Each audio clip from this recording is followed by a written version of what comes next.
Doy una fraternal bienvenida a todos a la exposición que hoy nos hará nuestro hermano Ricardo Coutinho, siguiendo con el tema que iniciamos la semana pasada y cuyo título es Devoción. Continuamos entonces, ya tuvimos una primera plática y tenemos la fortuna de que Ricardo continúe con la segunda parte. Agradecido con tu colaboración, querido Ricardo. Adelante, por favor, con tu exposición. Gracias. Sí, querido Enrique, no, al contrario, muchísimas gracias de nuevo por confiar en un servidor y solamente queriendo presentar esto con el mayor del amor posible para que nos sirva a todos en nuestro viaje, ¿verdad? Porque todos estamos en este camino, eso es un hecho, en diferentes grados, en diferentes posturas, diferentes aspiraciones, pero aquí andamos todos. Bueno, nada más como recordatorio. Ya es algo que, pues, creo que semana a semana lo saben, pero no está de más repetirlo de nueva cuenta para ubicarnos. La siguiente exposición, pues, es una pequeña contribución tomada del libro de Catherine A. Beachy, llamado Meditaciones. Y es un librito que día a día, todos los días de cada mes del año, nos recomienda leer y meditar, pensar en una frase de los maestros de sabiduría. Son extractos de sus cartas, principalmente de los maestros KH y M, aunque también hay del Maha Chohan, del jefe de ellos, y de otros maestros como el maestro Serapis.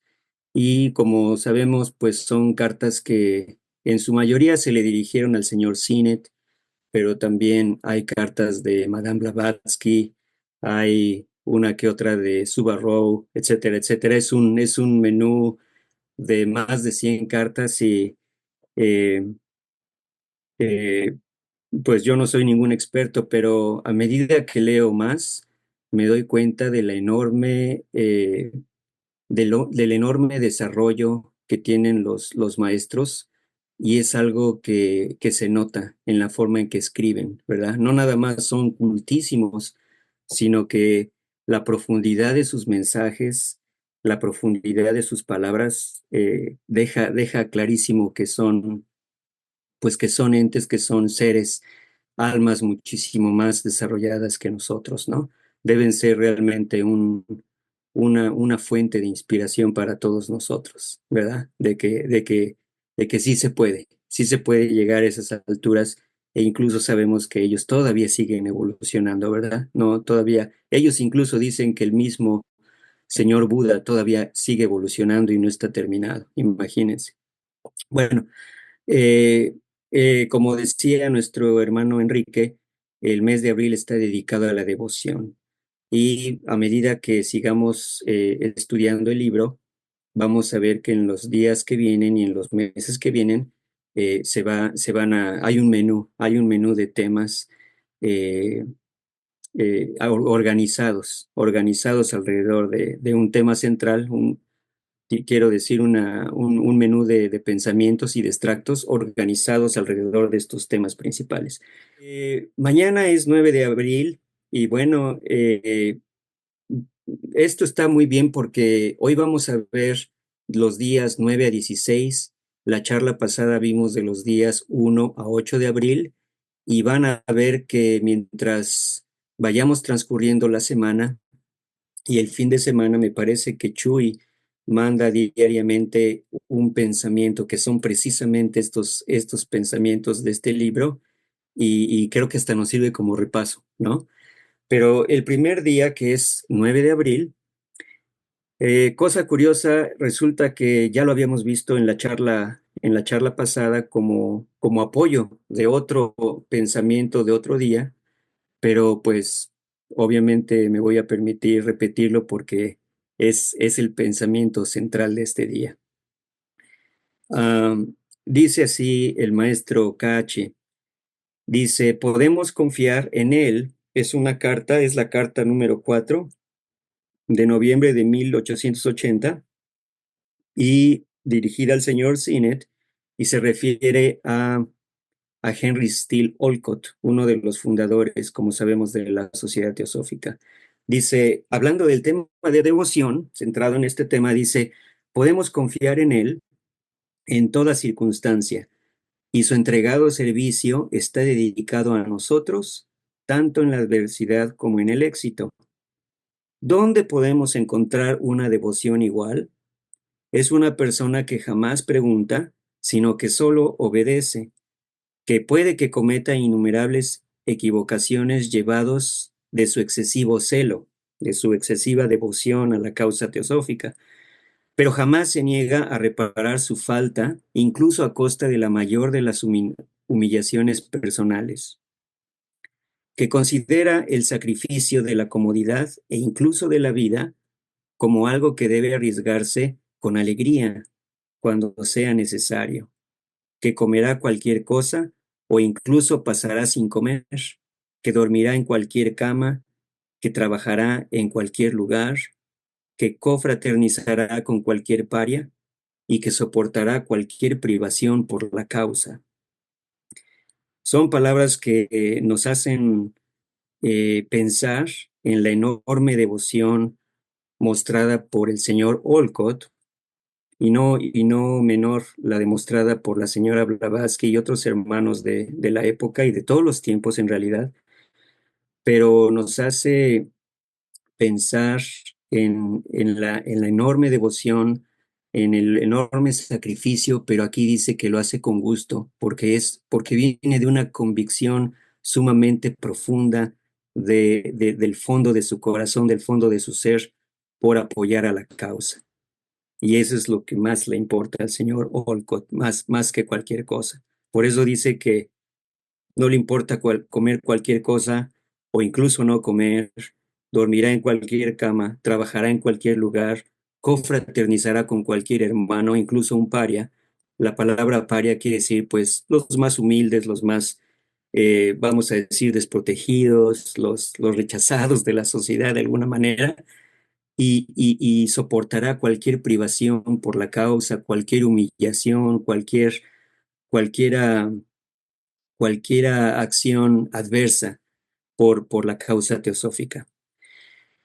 Dice el maestro, son hombres como Henry Steele Olcott y como la señora Blavatsky, son hombres de verdad y no maestros de ceremonias, señores que nada más se dediquen a guardar las apariencias externas, lo que buscamos, devoción y no simple observancias, no simplemente personas pues que aparenten, ¿verdad? Que aparenten ser devotos de la causa, pero que realmente no estén convencidos de ello.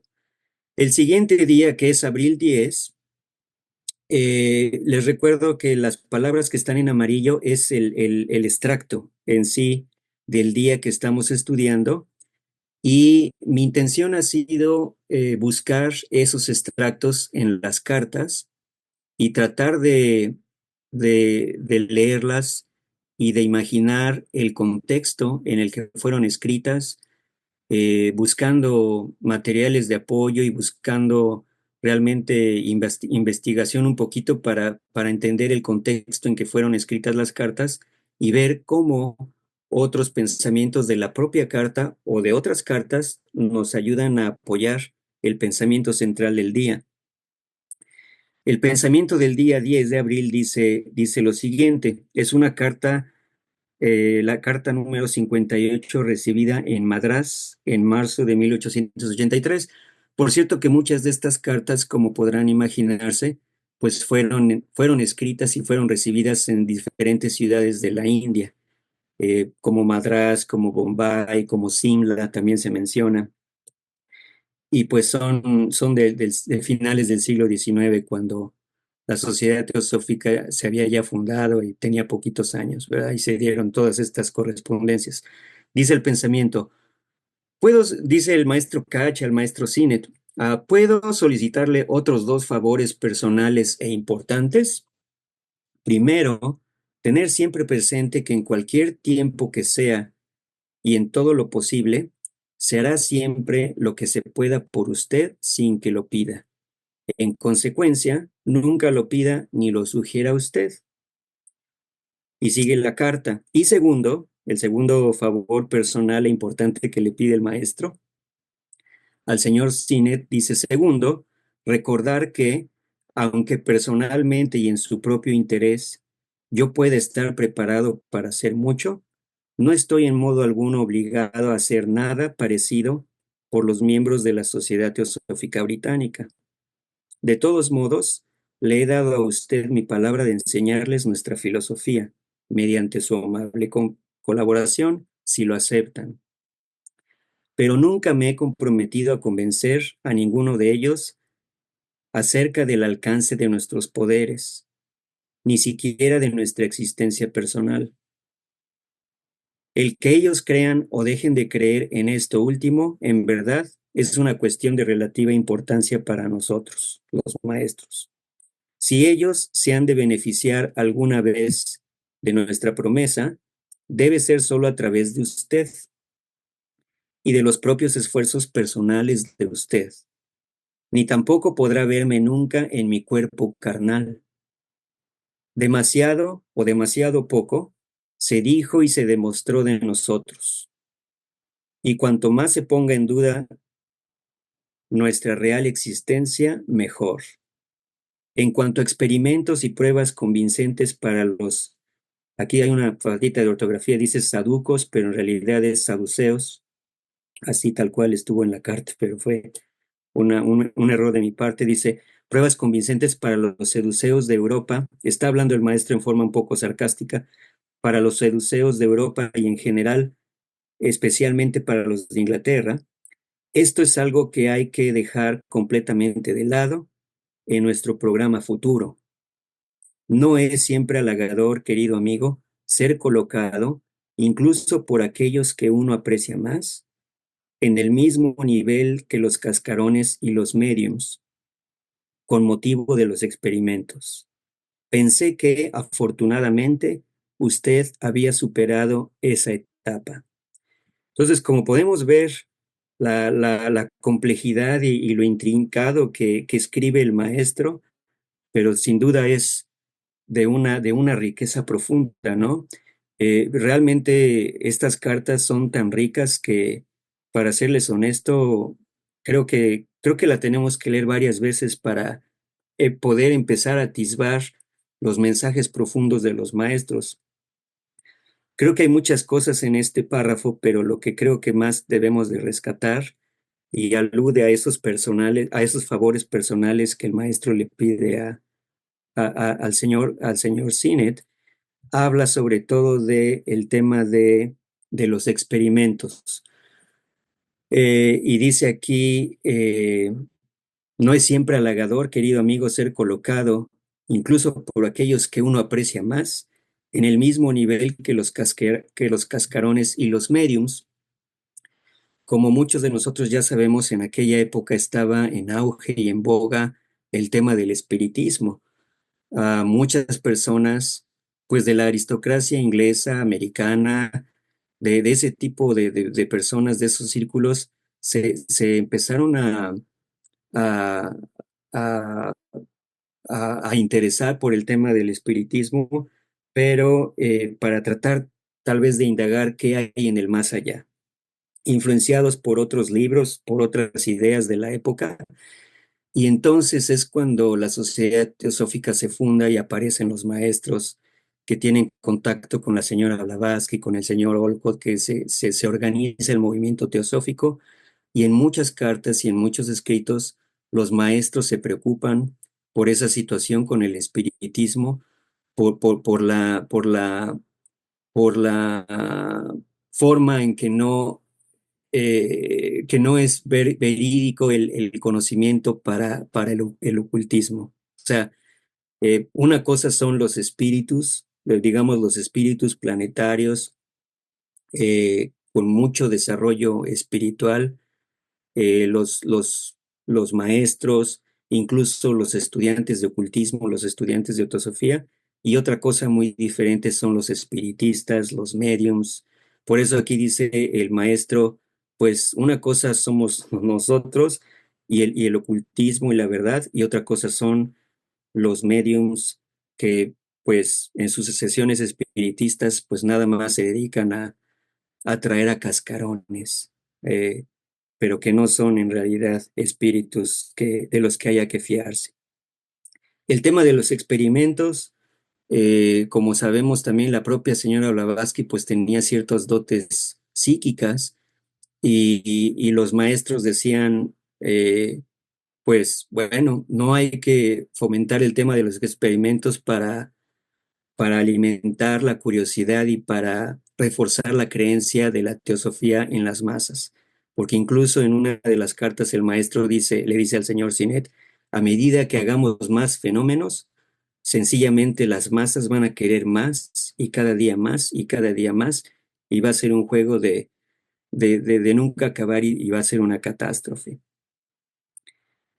Entonces aquí esta carta revela cómo el señor Sinet y muchos otros hermanos de esa época, generalmente al principio, pues estaban fascinados e interesados por estos experimentos.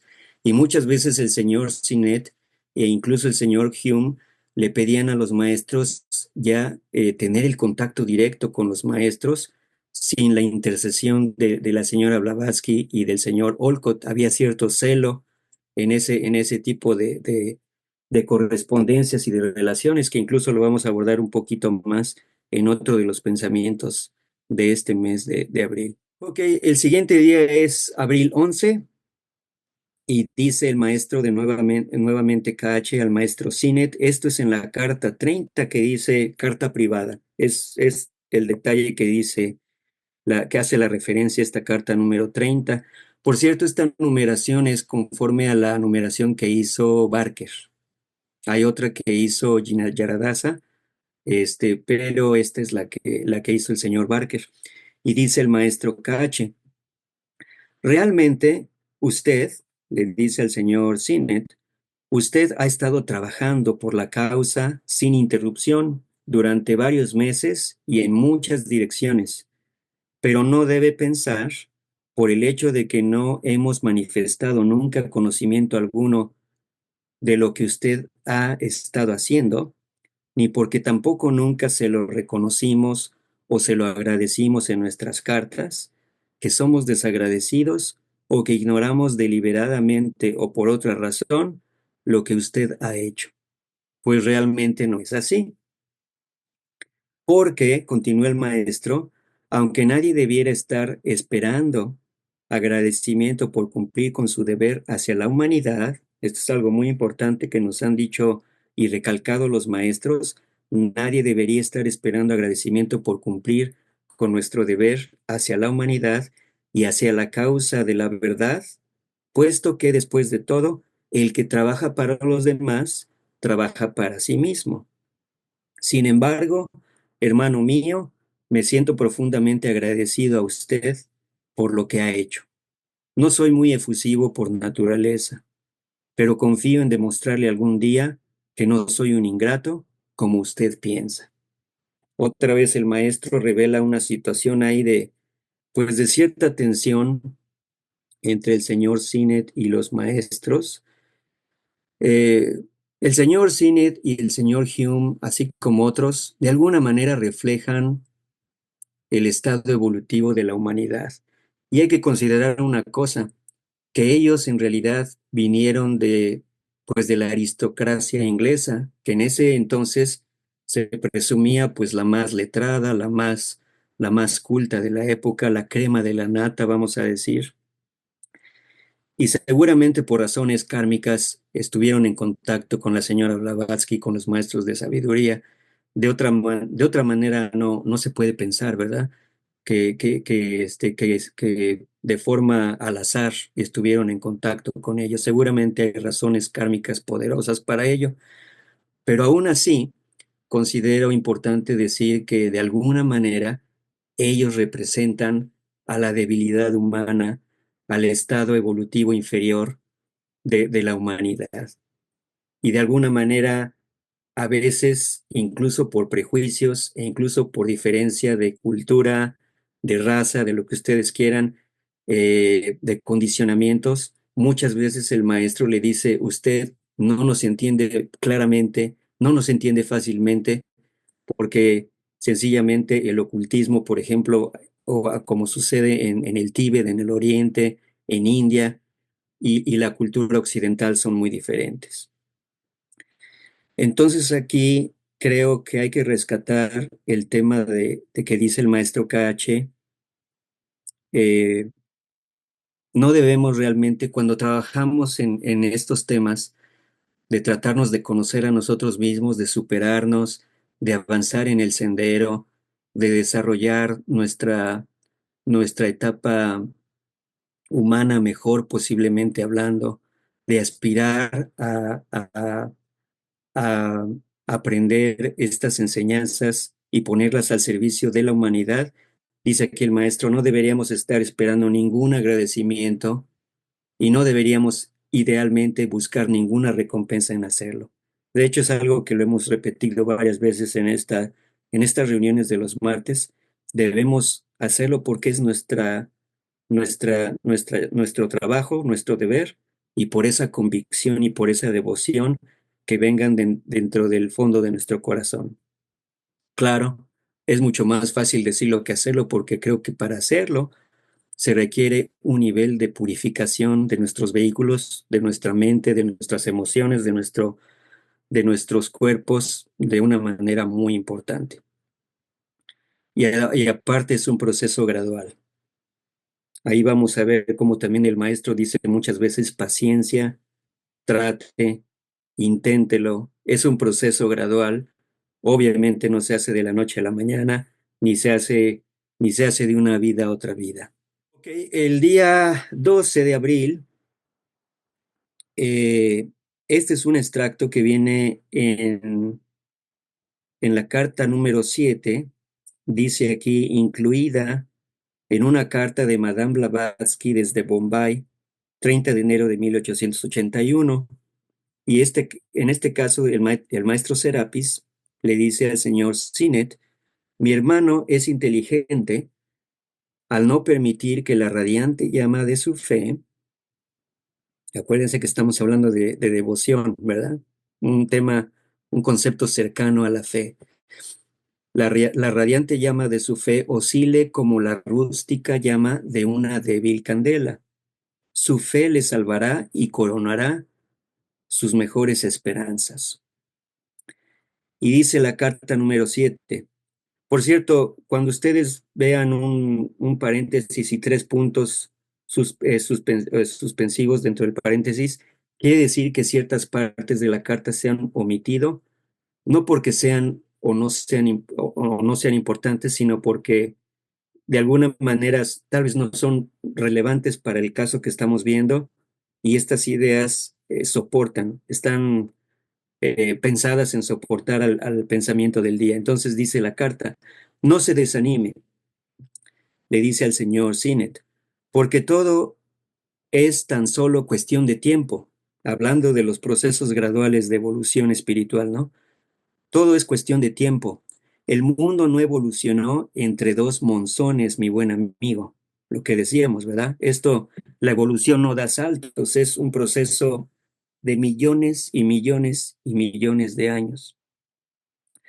Usted debe verse tal como es y no como la imagen ideal humana que nuestra fantasía emocional proyecta siempre para nosotros en el espejo. Tenga paciencia, amigo y hermano, y tengo que repetirlo otra vez. Sea nuestro servicial colaborador, pero en su propia esfera y de acuerdo con su mejor criterio. Realmente hemos de esperar, puesto que nuestro venerable Kobilgan, y hay una referencia ahí, en realidad la palabra Kobilgan quiere decir un lama del Tíbet de alto grado. Es un vocablo que eso significa.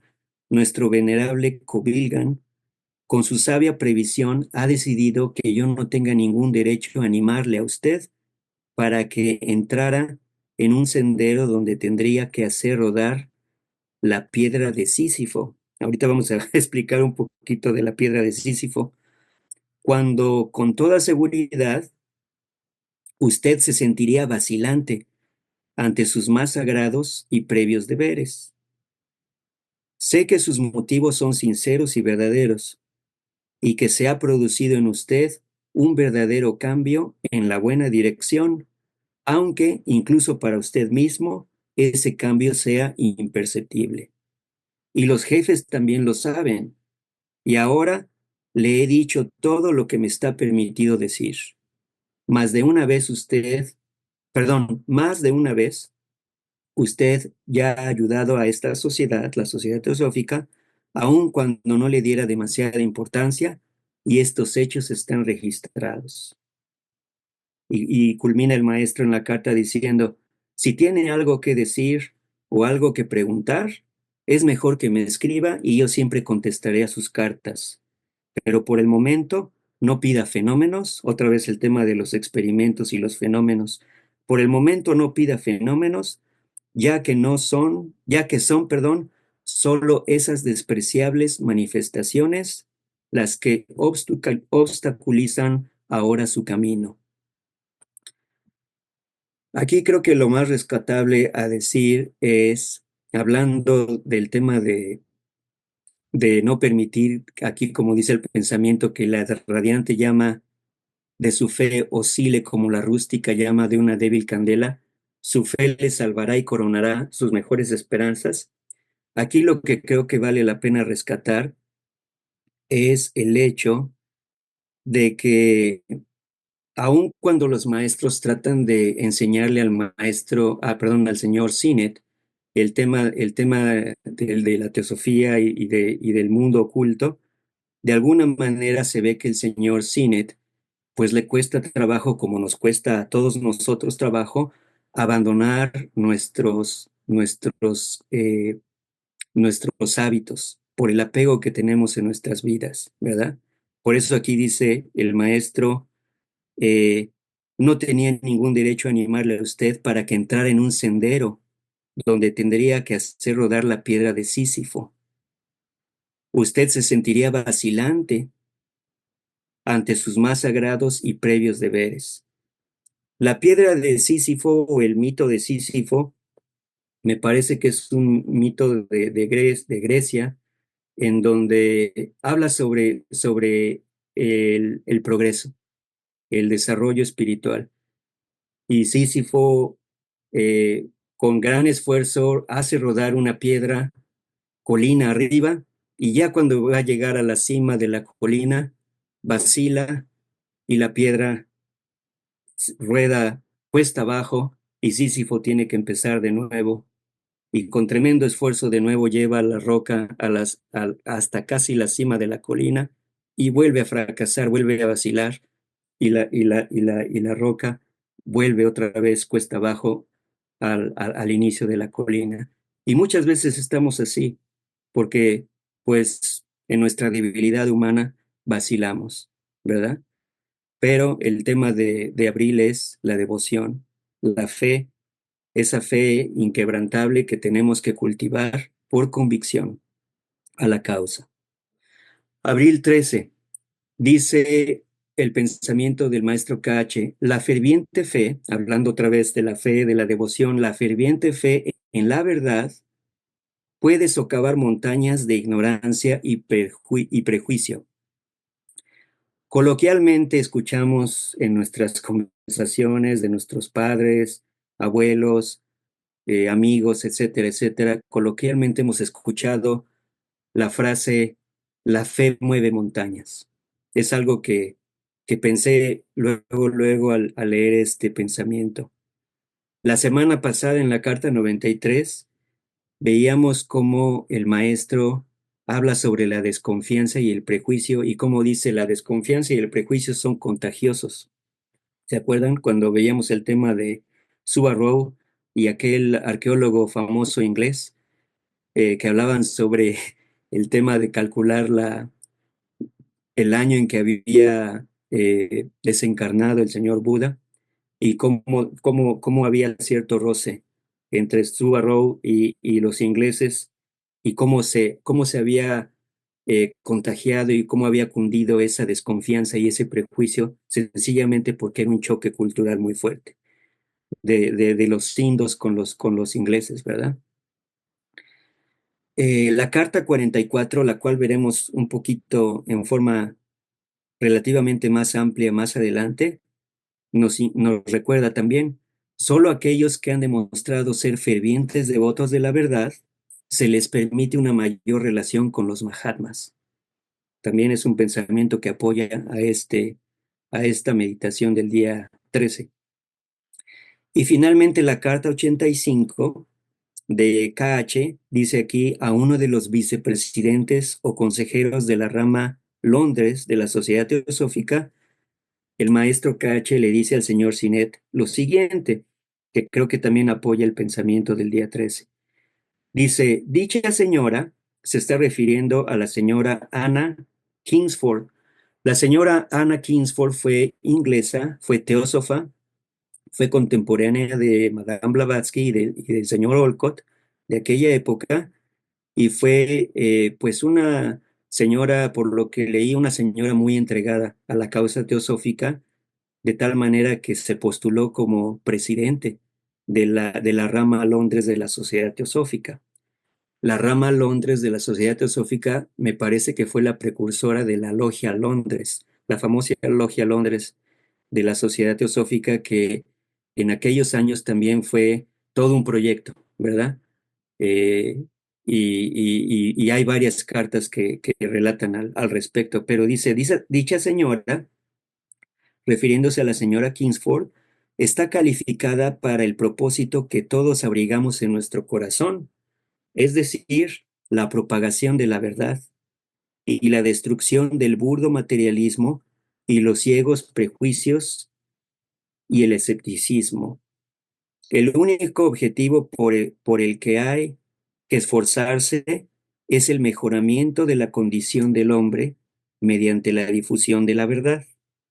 Es un hecho universalmente admitido que el éxito maravilloso de la Sociedad Teosófica de la India, aquí se refiere a la de la India, a la sociedad madre, parece que también le llaman, es debido, aquí dice algo creo importante, es debido completamente a su principio de sabia y respetuosa tolerancia hacia las opiniones y creencias de cada uno. Ni siquiera el presidente fundador de la Sociedad Teosófica en la India tiene el derecho a intervenir directa o indirectamente para interferir la libertad de pensamiento del más humilde de sus miembros, y menos aún tratar de influir en su opinión personal. Solo cuando no hay esta generosa consideración de no intervenir, es cuando incluso la más ligera sombra de diferencia arma a los buscadores de la misma verdad con el dardo envenenado del odio contra sus hermanos. Al mismo tiempo que agradecemos a la mayoría de los teósofos de la rama Londres su lealtad hacia nosotros, nosotros los maestros, dice, sus instructores invisibles, debemos recordarles que su presidenta, la señora Kingsford, eh, también es leal y sincera a lo que ella cree que es la verdad. Entonces, esta carta creo revela muy bien la devoción que tiene la señora Kingsford, en ese entonces la presidenta de esta rama Londres de la Sociedad Teosófica, para pregonar la verdad y que sea la verdad la libertaria de la humanidad y de quitar el velo de la ignorancia y quitar el velo del prejuicio y de la ignorancia y de tantos males que a partir de esta ignorancia y estos prejuicios se acarrean entre nosotros que somos hermanos, ¿verdad? La siguiente filmina, por favor, Carito. Ok, llegamos al día 14. Igualmente un pensamiento del maestro KH. Dice el maestro, sea leal, sincero y fiel, trabaje por la causa y nuestras bendiciones le acompañarán siempre. Dude y olvide sus sagradas promesas, y en la oscuridad de la culpa y del dolor se arrepentirá. Algo fuerte, ¿verdad? La carta número 44, recibida en Allahabad en febrero de 1882, el maestro le dice al señor Sinet: estimado señor, le diré algo que debe usted saber y de lo cual puede sacar algún provecho. Lo que va a decir es algo importante, me parece. Dice el maestro: el 17 de noviembre próximo, está hablando del 17 de noviembre de 1882, finalizará el periodo de 7 años de prueba concedido a la Sociedad Teosófica, en su fundación para predicar discretamente sobre nosotros. Aquí hay un comentario en rojo, dice: la fundación de la Sociedad Teosófica ocurrió el 17 de noviembre de 1875, de tal manera que esta carta que se hace en febrero hace alusión a lo que va a suceder el 17 de noviembre de ese año, donde se van a cumplir 7 años de la fundación de la Sociedad Teosófica. Por eso el maestro dice, finalizará el periodo de 7 años de prueba concedido a la Sociedad Teosófica. Y dice el maestro, continúa: uno o dos de nosotros confiaba en que el mundo habría avanzado bastante intelectualmente, si no intuitivamente, hasta el punto de que la doctrina oculta podría obtener una aceptación intelectual y se daría impulso para un nuevo ciclo de investigación oculta. Otros, más juiciosos, tal como ahora podría parecer, opinaban de modo distinto, pero dieron su consentimiento para el ensayo, es decir, para el gran proyecto, la gran empresa que se trataba de fundar la Sociedad Teosófica. Así, buscando por todas partes, encontramos en América el hombre candidato para líder del movimiento. Se está refiriendo al señor Olcott, un hombre de gran valor moral, altruista y que poseía otras buenas cualidades. Estaba lejos de ser perfecto, pero, como dice el señor Hume en el caso de HPV, era el mejor disponible. Con él asociamos a una mujer, habla de la señora Blavatsky, con los talentos más excepcionales y extraordinarios. Combinado con ellos, con esos talentos, poseía numerosos defectos personales, pero con todo y como era, no había otra igual en el mundo capaz de llevar a cabo este trabajo de fundar la Sociedad Teosófica.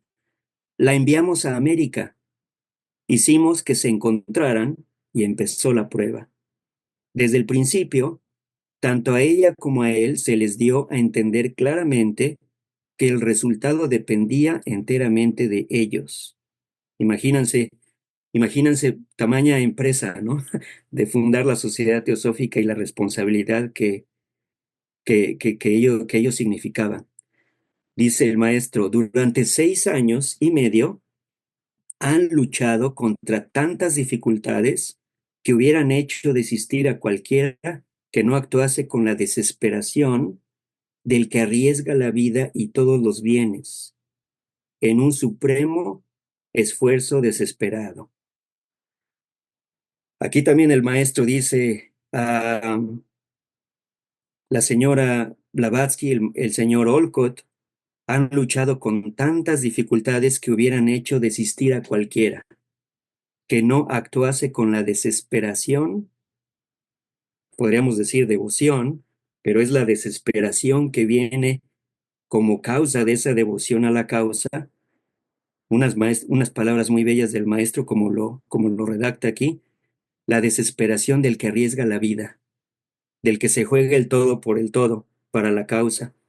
Se juega la vida y todos los bienes. Recordemos que ellos no se sentían apegados por nada, ¿no? Nada más hacían su trabajo y sin esperar recompensa alguna. En un supremo esfuerzo desesperado. Continúa la carta. Es una carta del maestro M. Creo que había yo dicho KH, pero es el maestro M. La carta 44 continúa. Dentro de unos meses, continúa hablando de noviembre de 1882. Recordemos que la carta se hizo en febrero del 82. Dentro de unos meses, el periodo de prueba terminará, se refiere a los 7 años. Si para entonces la posición de la sociedad respecto a nosotros, la cuestión de los hermanos, no está definitivamente resuelta, eso será lo último que se sepa acerca de los hermanos, de todas condiciones y caracteres, perdón, tallas y categorías. Desapareceremos de la vista del público como un vapor en el océano, un buque de vapor en el océano.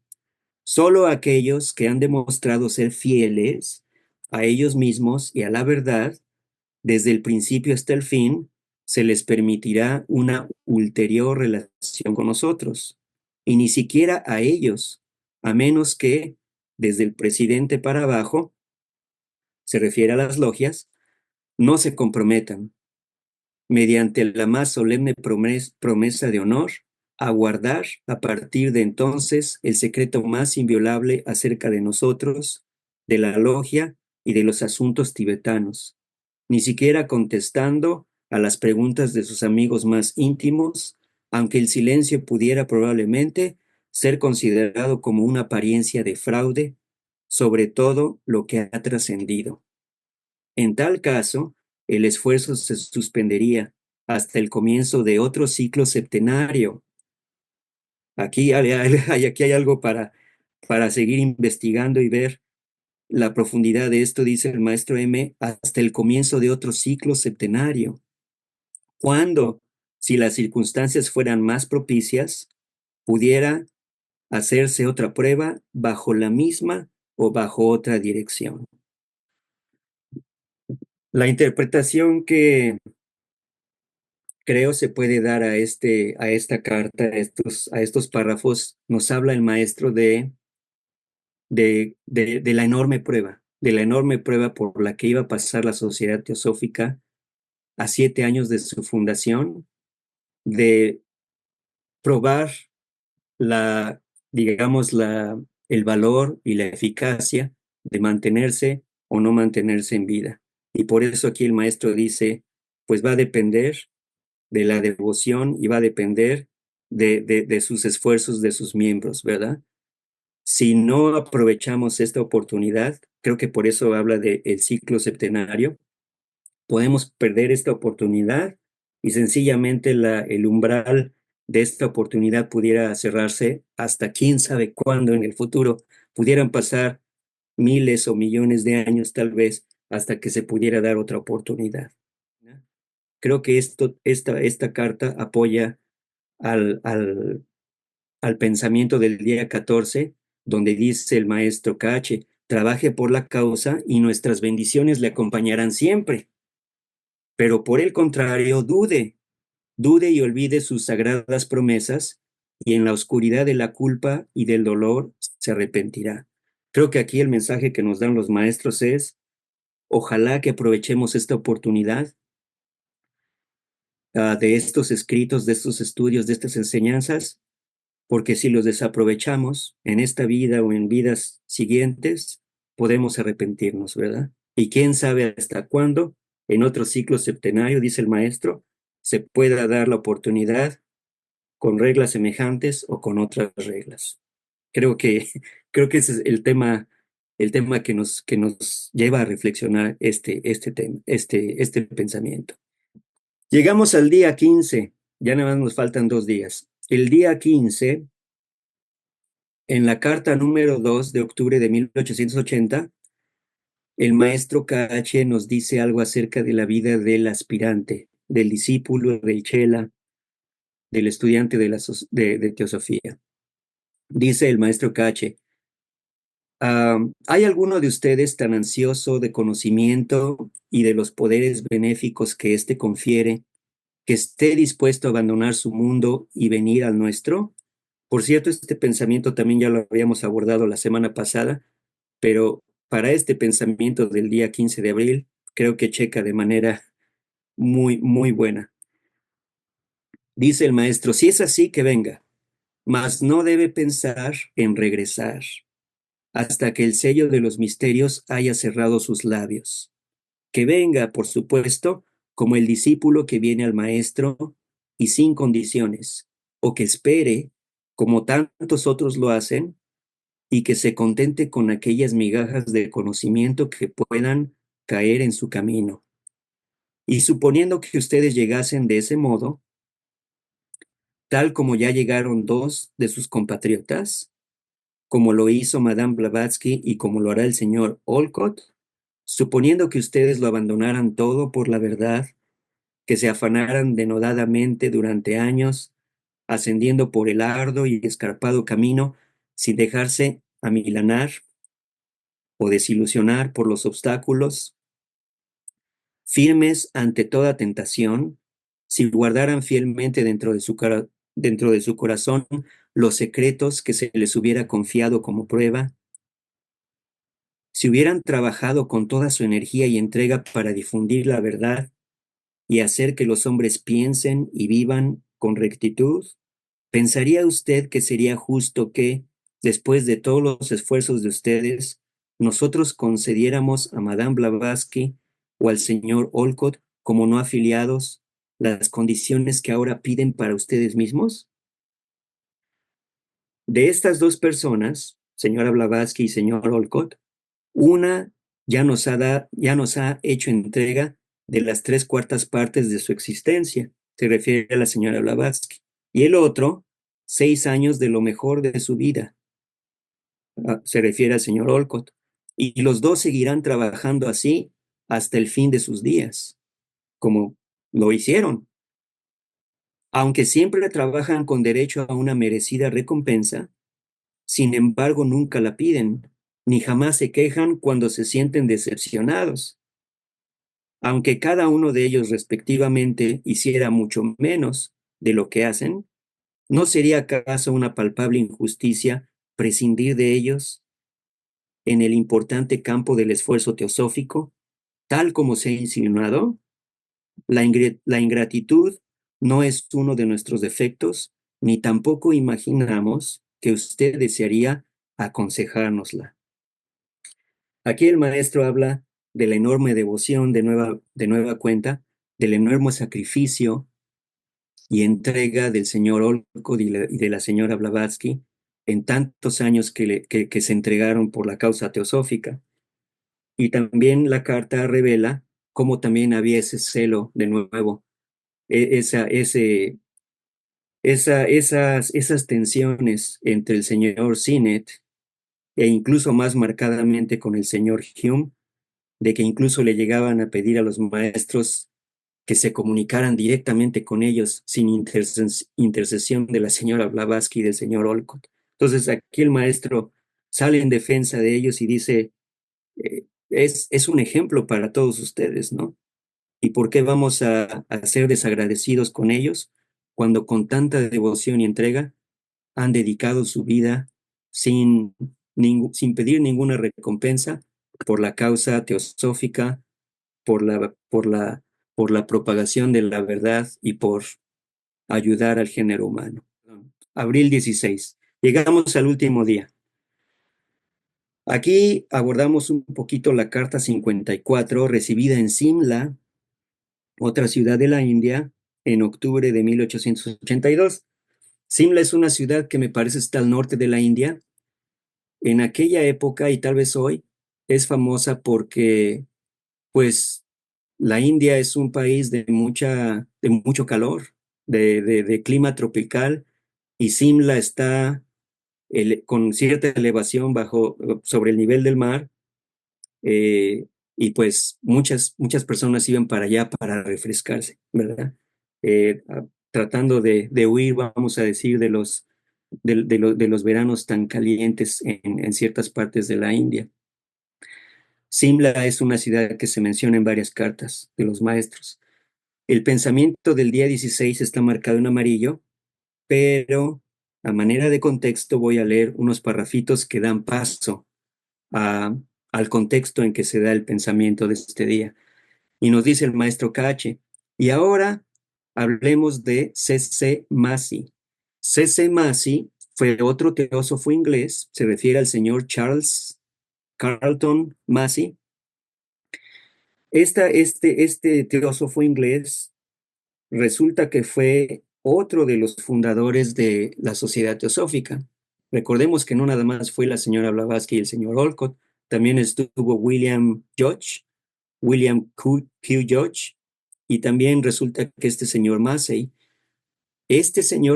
se menciona en varias cartas, por lo que estuve leyendo, se menciona en más de una veintena de cartas, o sea que también fue un personaje importante de la sociedad teosófica de aquella época, y muchas veces el maestro se refiere a él como un caballero, como una persona de mucha integridad, sin embargo tiene una debilidad, y dice ahí, incluso en una carta me parece que dice, es un buen teósofo, pero no pudiera ser un buen adepto, al menos en la etapa de desarrollo evolutivo o espiritual en la que se encontraba en aquella época. Pero dice, hablemos del señor C.C. Massey y de las cartas de usted. Sin duda que a duras penas podría encontrarse entre los teósofos británicos un hombre más sincero, hablando del señor Massey, veraz y con más noble disposición. Su único y principal defecto es su debilidad.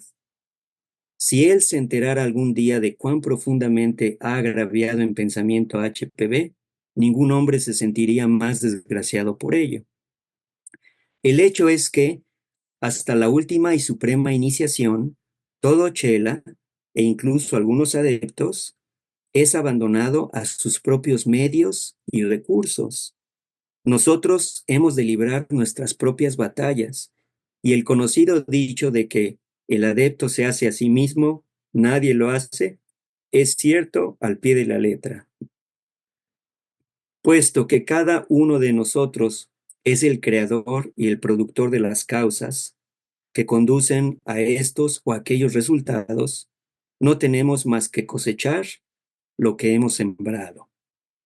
Obviamente nos suena a karma esto, ¿verdad? La vida y la lucha por el adeptado serían demasiado fáciles si todos tuviéramos detrás de nosotros unos barrenderos que barriesen los efectos que hemos generado con nuestra propia imprudencia y nuestra presunción. Debo recordarle aquello que usted tanto detesta, es decir, debo recordarle que nadie se pone en contacto con nosotros, nadie que manifieste el deseo de saber más de nosotros, si no se somete a examen y es puesto a prueba por nosotros.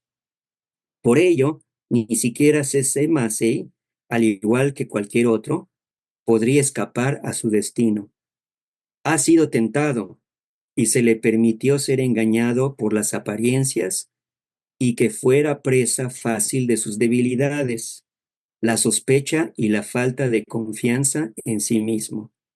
Y aquí viene el pensamiento del día. En resumen, se le encontró falto del primer requisito para el éxito de un candidato, una fe inamovible, una vez que su convicción se afirma y ha echado raíces en el conocimiento, no en la simple creencia de ciertos hechos. Y ahorita vamos a ver un poco más por qué hace este pensamiento.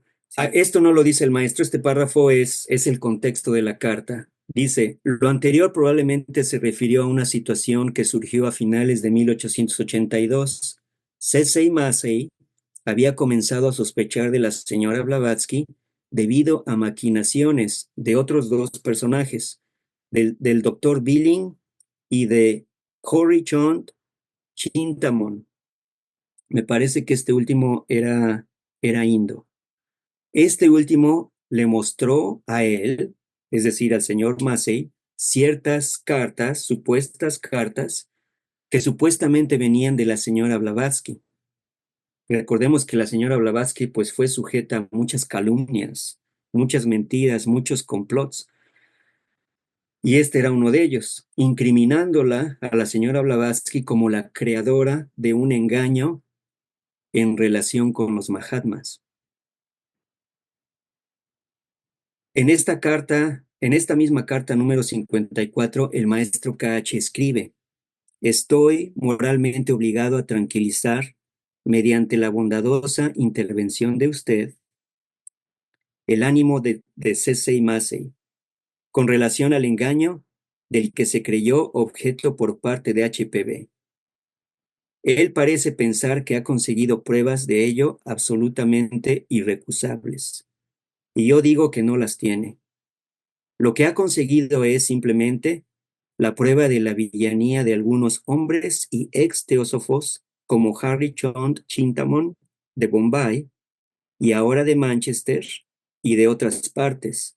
El hombre que robó a los fundadores y a Dynand la suma de 4,000 rupias. Los engañó y se aprovechó de ellos desde el principio, desde los tiempos de Nueva York. Asumo que se refiere a cuando la Sociedad Teosófica se fundó en Nueva York. Y luego descubierto y expulsado de la sociedad, se está refiriendo al señor Corey Chintamon, expulsado de la sociedad, se refugió en Inglaterra y desde entonces está sediento de venganza. Y otro por el estilo es el doctor Billing, otro de los conspiradores, de los calumniadores, el esposo de esa buena y honrada mujer, la única medium realmente digna de confianza y honesta que conozco, la señora M. Hollis Billing, que por cierto era americana, con lo que se casó por su pequeña fortuna, arruinándola desde el primer año de su matrimonio y cayendo en concubinato con otra medium, imagínense ustedes. Y cuando fue reprendido con vehemencia por HPV y Olcott, abandonó a su esposa y a la sociedad, y se revolvió con amargo odio contra las dos mujeres, y desde entonces siempre está buscando envenenar en secreto las mentes de los teósofos y espiritistas británicos contra su esposa y HPV. Deje que C.C. Massey recopile todos estos hechos, desentrañe el misterio e investigue la relación entre sus informadores y los dos calumniadores de las dos inocentes mujeres. Hablando de la señora Blavatsky y de la ex esposa de este señor. Que investigue a fondo y pacientemente antes de creer en ciertos informes e incluso en pruebas presentadas, que no sea que sobrecargue su karma con un pecado más grande que cualquier otro. ¿Ok? El pensamiento del maestro final dice, no hay piedra que estos dos hombres dejen sin remover para conseguir sus malvados propósitos. Durante los últimos 3 años, Horichon Chintamon nunca desaprovechó una ocasión para que todo teósofo con el que entraba en contacto depositara su confianza en él, ¿verdad? Vertiendo en sus oídos supuestas noticias de Bombay acerca de la doblez de los fundadores y para propagar informes entre los espiritistas acerca de los pretendidos fenómenos de Madame Blavatsky, demostrándoles que todos ellos eran simplemente trucos descarados. O sea, este señor fue una ficha, ¿verdad? Como decimos coloquialmente, y se encargó pues, de hacerle la vida difícil a la señora Blavatsky, calumniándola y montando situaciones que, pues, que no, obviamente no tenían nada que ver. Esto creo que apoya al pensamiento del día 16. El maestro KH dice, en resumen, en medio de toda esta circunstancia, toda esta situación, dice el maestro, y con esto termino, en resumen, se le encontró falto del primer requisito, hablando del señor Massey, del primer requisito para el éxito de un candidato, una fe inamovible, una vez que su convicción se afirma y ha echado raíces en el conocimiento, no en la simple creencia de ciertos hechos. Por último, este pensamiento también nos habla de discernimiento. Creo que en la vida vamos a ser tentados desde el punto de vista de que ya somos o pretendemos ser estudiantes de teosofía. Sabemos que también los hermanos de la sombra de alguna manera están activos y creo que tarde que temprano vamos a ser tentados en muchas formas creo que debemos también desarrollar y cultivar el discernimiento y ver entre líneas las situaciones personales para llevar los ideales teosóficos a buen puerto. Pero de nuevo, con mucha devoción, con mucho amor y con mucha entereza de carácter, porque la vamos a necesitar. Muchas gracias, hermanos. Es todo lo que tengo para ofrecerles esta noche. Al contrario, Ricardo, muchas gracias a ti por tu colaboración, que nos has presentado esta sesión, nos has compartido algo que está lleno, pletórico de guías, de consejos que habrán de servirnos en algún momento, porque esto de la devoción tiene su fundamento precisamente en la convicción que habremos de desarrollar, porque vivimos la experiencia de tal modo que no habrá lugar a dudas sobre lo que estudiemos y acerca de lo que podamos llegar a entender, a llegar a comprender y tenerlo no como una creencia vana, sino como una convicción real de qué es lo que queremos en la vida. Así que muchas gracias nuevamente. Hermano Ricardo, muchas gracias por la plática. Y yo pensando, ay, la pobre HPD, como sufrió. Pero tengo una preguntita, me quedé dudosa. C.C. Massey, el maestro dijo que no podía ser un adepto en esa vida, vaya, por lo menos. Ok, aunque fue sincero y tenía otras cualidades. No entendí por qué no fue. ¿Me puedes explicar? Gracias. Sí, Maida, pues intentaré explicar a cómo lo he interpretado. El maestro se refiere a él como un hombre de entereza, incluso lo dice, es un caballero de pies a cabeza. Le da algunos adjetivos muy buenos en por lo menos esta carta y me parece que en otras. Te digo, investigando este personaje, el señor Massey, se menciona en más de una veintena de cartas, por lo tanto fue un personaje importante. Pero dice el maestro, su principal defecto es su debilidad. Y en el tema de que es un buen teósofo o, digamos, un estudiante de teosofía, pero no puede ser un buen adepto, me parece que, entre otras cosas, el maestro quiere decir, y como lo traté de explicar, de alguna manera también le falta discernimiento, en el sentido de que estaba ante el reto, ante el desafío de ver de ciertas fuentes, como estos dos ex-teósofos, el doctor Billing y el otro señor, el Horry-Chond, estaban calumniando a la señora Blavatsky, y Massey, al menos en la circunstancia de la carta, en el contexto de la carta, no se estaba dando cuenta de esa calumnia. Entonces, por eso dice el maestro, tenía que ver otra vez sus fuentes y tenía que no ser débil de alguna manera a esto. O sea, revela ese aspecto de este personaje, pero me parece que también por eso dice que no podía ser un buen adepto. Sabemos que para llamarse adeptos, pues requieren de una serie de iniciaciones y de unas pruebas tremendas que creo que ni siquiera nos podemos imaginar a nuestro nivel, ¿no? Creo que lo que más podemos decir es que un adepto es una persona sumamente desarrollada, eh, creo a un nivel que no podemos comprender todavía en nuestra esfera, como lo dice el maestro, y creo que por eso él coloca al señor Massey, como seguramente a muchos otros, y es muy honesto el maestro y dice, es un buen estudiante, pero no es un buen adepto, o no puede ser un buen adepto. Creo que por ahí va el tema.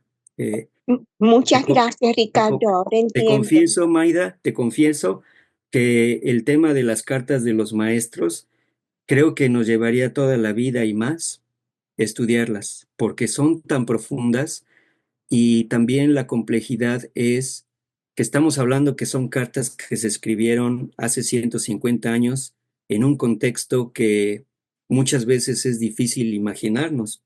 Claro, revelan mucha información y podemos construir una escena, pero pues no estuvimos en la época, ¿verdad? Entonces, un desafío que tenemos es tratar de interpretar las cartas y de extraer el valor teosófico que nos dejan. Entonces, también es una invitación a que todos sigamos investigando. No nada más las cartas, sino cualquier otra literatura teosófica que venga a nuestras manos. Gracias, Ricardo. Creo que para complementar lo que le explicaste a Maida y respondiendo a su pregunta, eh, la señora Blavatsky, en un momento determinado, ella explica, dice, habla acerca de la lealtad que tiene hacia su maestro, por el cual dice, nunca ha pasado por mi mente un solo pensamiento que lo califique como, al, como alguien que no es merecedor de todo el respeto, ¿no? Entonces, el señor Massin le hacía falta precisamente esa convicción hacia lo que él creía, porque al no defender a la señora Blavatsky en su momento, muestra esa debilidad de carácter y una persona débil de carácter es una persona tibia que no puede afrontar las problemáticas que seguramente tienen que afrontar los iniciados, ¿verdad? Entonces, eh, hay que estar convencido plenamente de lo que se tiene, es decir, ser un devoto de la lealtad, un devoto del amor, un devoto del servicio eh, hacia el plan de Dios, ¿no? Hacia el plan de los maestros, hacia su programa, ¿no? Pero si él todavía tiene dudas, entonces un adepto no tiene dudas, un adepto está convencido de lo que hace, pero aquel que no está convencido no puede ser un adepto, por supuesto. Eso es lo que Sí, quise. Enrique, muchísimas gracias, es cierto, totalmente de acuerdo. Y lo mismo podemos decir de la señora Blavatsky, incluso en algunas cartas se revela cómo la señora Blavatsky se enferma, ¿verdad? Incluso el maestro dice, está enferma de los nervios. Creo que nos podemos imaginar el grado de presión a la que estaban sujetos, pero como tú bien lo dices, el amor al maestro, el amor a la causa teosófica, a defender la verdad, para ellos era su ideal más sublime y por ello estuvieron dispuestos a entregar su vida misma, ¿no? Y el maestro Claro, lo dice de una forma tan amorosa y tan directa. Por eso le reclama al señor Sinet y le dice, ¿por qué ustedes quieren que de repente tengamos esa comunicación directa con ustedes? ¿Y qué me dices de la señora Blavatsky y del señor Olcott? Como diciendo, aprendan de ellos, ¿verdad? Tengan el ejemplo de ellos. No, o sea, ustedes prácticamente deben primero trabajar antes de sentirse merecedores de ese trato directo con nosotros, ¿no? Pero el maestro también algo que me encanta de ellos es que lo dicen con amor, pero a la vez son directos. Y como dice Enrique, como dices, querido Enrique, no, o sea, no son tibios, ¿no? Cuando tienen que decir las cosas, son directos. Y no sé si recuerdas, a mí me impactó una que habla del señor Hume. Recuerden que el señor Hume era un amante de las aves y de la ornitología, ¿verdad? El estudio de las aves. Y el maestro, en forma sarcástica pero directa, dice que se dedique a sus pajaritos, porque dedicarse a la sociedad teosófica requiere de otro calibre. Dedicarse a difundir y a defender la verdad y la causa, como decía ahí otra carta, es para hombres y no para maestros de ceremonias. Podemos aprender tanto de la forma en cómo lo dicen que nos impacta, ¿no? Paso a paso, paso a paso. Creo que lo que también tenemos que hacer es situarnos, ser muy muy honestos con nosotros y hacer un examen de conciencia en dónde estamos todos nosotros, porque pues el sacrificio es enorme y al menos yo lo digo en forma personal, desde luego,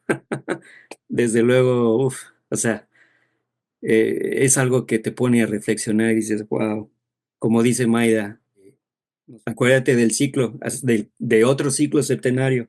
Si se cierra el umbral, espérate a cuando haya otra oportunidad y quién sabe cuándo va a ser. Y bueno, yo nada más lo que quería comentar era algo que siempre lo relaciono con un pasaje de La voz del silencio. En una de tus diapositivas, creo que es la penúltima, bueno, tres antes de llegar a la última, no sé si la puedas poner, donde menciona de que el hombre se ha hecho a él mismo y que tiene que caminar Oh, solo.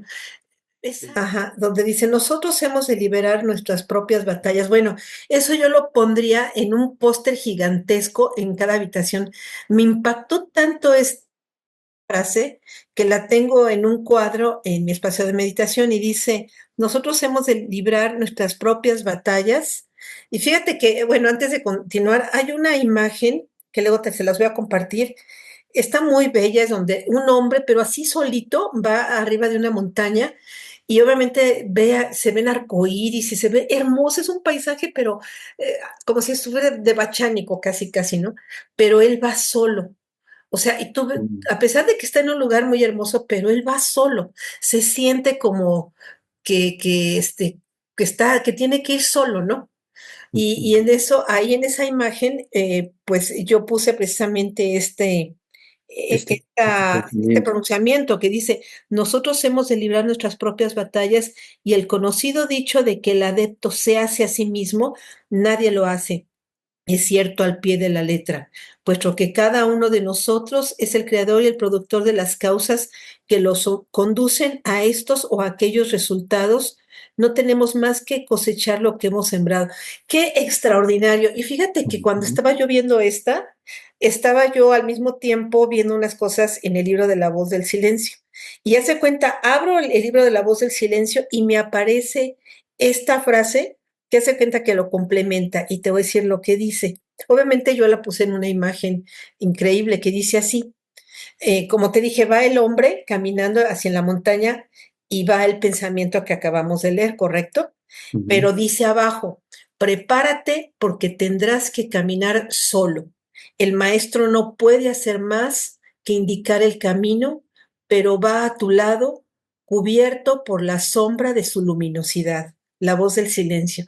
Yo dije, ¡qué extraordinario! O sea, lo ves que en cierta forma va con ese, no pesar, sino con la fuerza que aunque venga la adversidad, a todo lo que venga, él va, pero con esa devoción, con esa Ujú. convicción, Ujú. aunque venga la adversidad, él está en un lugar muy bello. Bueno, el paisaje se ve hermoso, pero en su corazón hay un poquito de inquietud, de un poco de dolor, porque sabe lo que se va a enfrentar. Ujú. Pero me gustó mucho por eso que acabas de lo que tú nos leíste, pero yo lo complementé con esta de la voz del silencio que dice que aunque el maestro, con que él vaya solo, el maestro obviamente no puede hacer nada porque él es el que tiene que sacar fuerzas del mismo para hacer sus logros. El maestro ni las manos puede meter, pero va a su lado, cubierto por la sombra de su luminosidad. Ay, no, se me hizo extraordinario, ¿no? Verdaderamente maravilloso, porque pues ellos solamente lo que más desean, inclusive no nada más el maestro externo, el yo superior, es lo que más desea es de que él pues lo logre, pero no puede hacer, no puede mover ni una uñita hasta que él de su fuerza interna haga lo que tenga que hacer. Entonces, bueno, no sé, la relacioné mucho y por eso se las quise compartir. Y este pensamiento de la voz del silencio es tremendo, tremendo, porque uno a veces nos sentimos solos, pero verdaderamente no lo estamos. La Ujú. adversidad es una gran maestra y sin embargo, cuando vayamos, siempre estarán los grandes seres pues la fuerza tiene que venir de adentro. Sea lo que sea, pase lo que pase, esa fuerza interna tiene que venir de adentro, pero una de las cosas que nos recuerda en ese momento, para seguir adelante en el momento más duro, es de que todo va a ser para el bien de la humanidad. porque el hecho de que lo hagamos por nosotros, pues no es tan importante, sino que ese bien va a ser para la humanidad y el hecho de que sea para la humanidad va a ser también para nosotros. Exacto. Entonces, ese recordatorio, pues hace cuenta como que te estás cayendo y te viene el resortazo y te levanta, dices, adelante, ¿no? Entonces, bueno, nada más era para compartirlo y agradecerte tu presentación tan hermosa. Siempre nos haces reflexionar y sobre todo ir más allá. Gracias, mi querido hermano. Hermosísima No, al contrario. tu clase de hoy. Al contrario, Rosy, muchísimas gracias por tu comentario. Recordemos que la semana pasada vimos vamos a decir, una definición o una interpretación de devoción dada por Annie Besant en su librito llamado Los Tres Senderos de Perfección. En lo que te escuchaba, la jalé la presentación de la semana pasada y nos dice Annie Besant, devoción significa aquí no la celosa y estrecha observancia de las prácticas religiosas externas, sino la consagración absoluta al ideal espiritual más sublime. La consagración absoluta al ideal espiritual más sublime. Y para ese adeptado, para ese hollar el sendero solos, definitivamente vamos a necesitar devoción, el famoso bhakti, ¿no? Del que tanto hablan los indos, ¿verdad? Y que tan importante es. Entonces, apenas estamos, creo, dándonos una idea de lo que, muy a la ligera de lo que vamos a necesitar entre muchas cosas. Esto lo vimos la semana pasada en la sesión de la vida de Cristo, si lo recuerdan, con el término redención.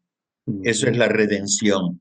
Redimirse a sí mismo es salvarse, liberarse a sí mismo por el propio esfuerzo.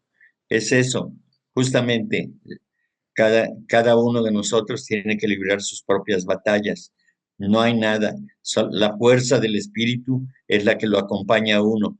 En este caso, es el maestro, es la representación del maestro interno. Es eso. Porque para el discípulo, por supuesto, que a un discípulo como la señora Blavatsky, pues la vigila, la acompaña el maestro, pero el maestro no puede hacer nada, absolutamente nada, porque la redención viene de sí mismo, el trabajo lo hace el discípulo, nadie más, solamente recibe las guías, los consejos, los preceptos, pero nada más. Pero si no tiene devoción, entonces por mucho que el maestro le trate de inculcar eso, si no lo desarrolla dentro de sí mismo, no podrá salvarse a sí mismo, no podrá redimirse por sí mismo, porque el maestro no lo va a redimir, se redime uno.